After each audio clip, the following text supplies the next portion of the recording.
Hey guys, if you're new to Discord and you're new to crypto, getting inside a new Discord can be kind of overwhelming. And I think that a lot of times new users get lost in the sauce a little bit. And so I wanted to make a fun video about me as a project owner, how I gauge new Discords for projects specifically based on crypto before I get into them. So without further ado, this is the top 5 things I look for in a crypto Discord before I invest.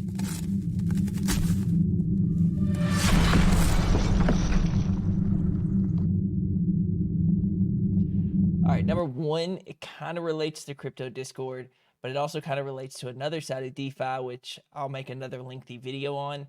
If you go through the announcements and it's a bunch of paid marketing, I'm always weary of that because paid marketing means that you're going to have a positive outlook on the project itself.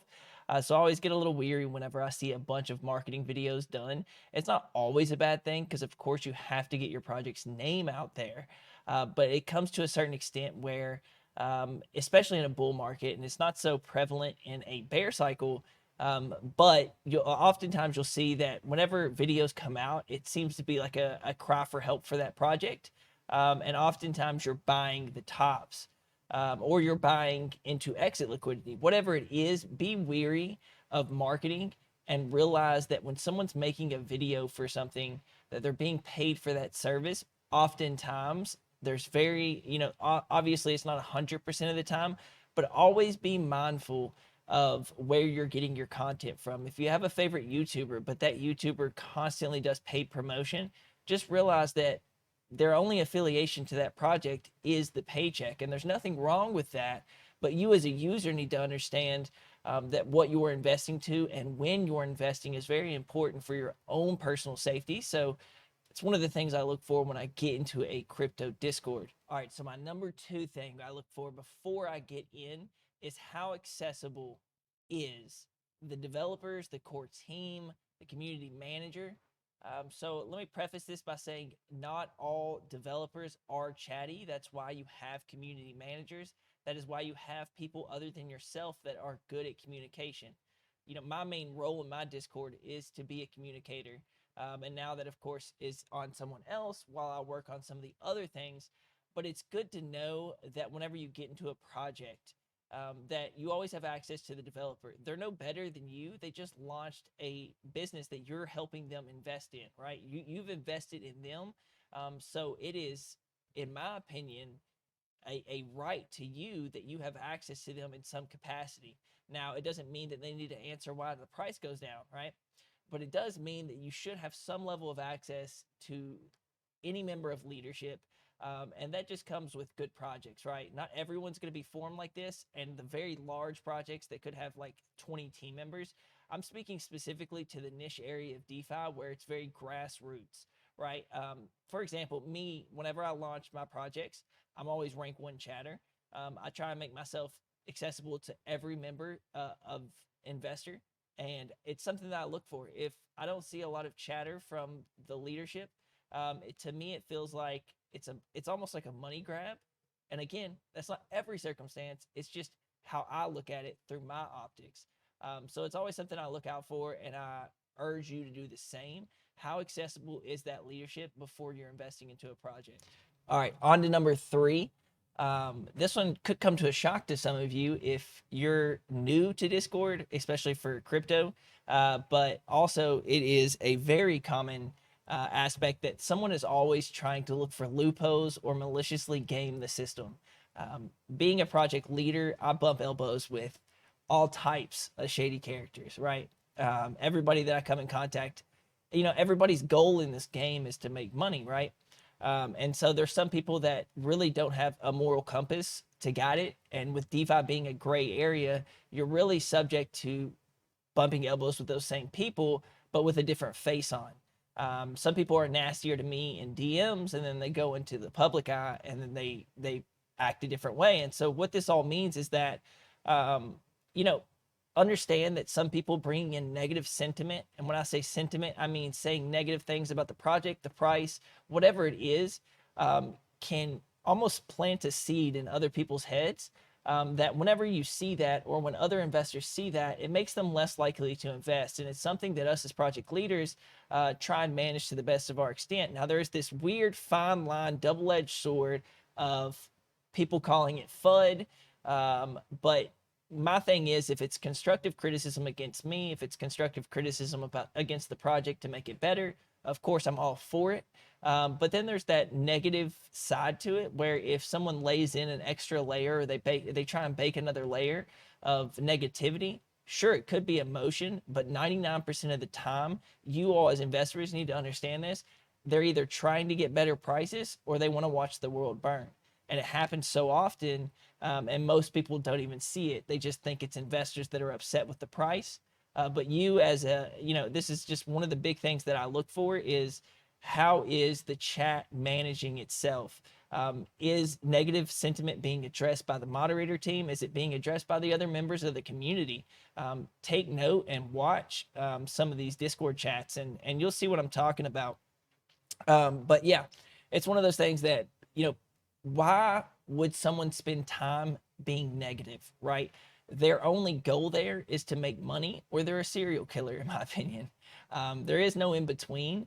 And so that's what you need to understand, is that if someone is trying to drive the price down, and and trust me, I know this for a fact, that there's people that have, crews in this. They're called alpha groups, and they'll pump and dump, crypto small caps all day.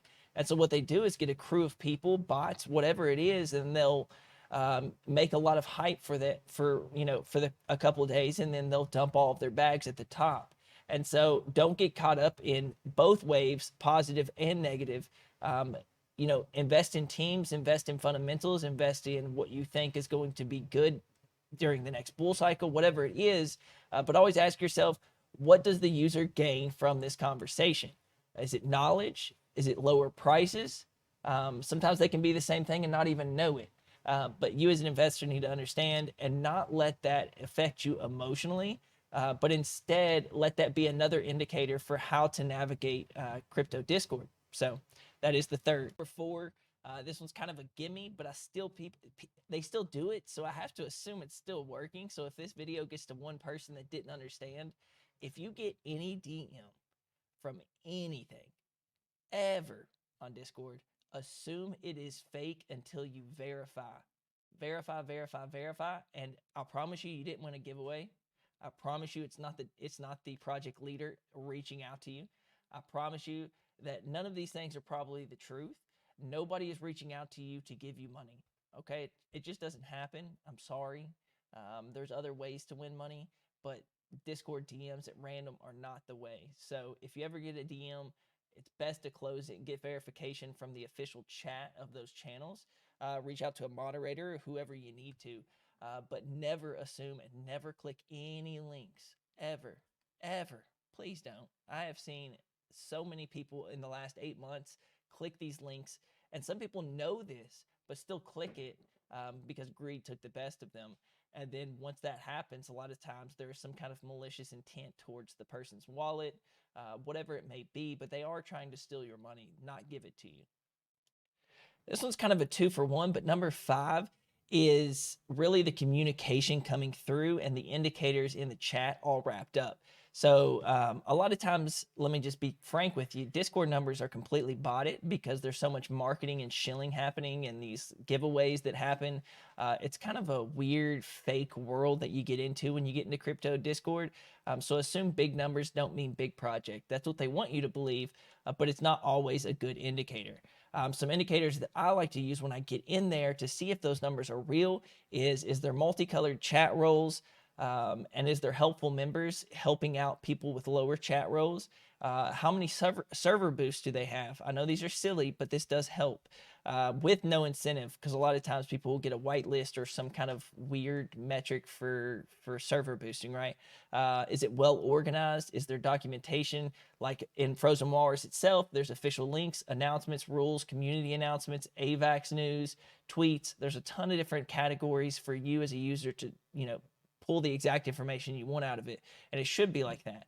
And is there auto moderation for big spam bots to catch spam, to catch people throwing out racist, or awful comments, that kind of stuff that shows that the effort is being made to run this like a successful business, rather than just some kind of blank canvas where people are just trying to get your money. And then the last thing that I kind of want to tag on that is, how often is communication coming through, and what is the temperament of the management team looking like? Especially during a bull cycle, when almost anything you shit out can produce large numbers. It happens, and it's much more prevalent, like most things in a bull cycle. But these owners, right? They're small business leaders. They're running these projects that are taking people's money.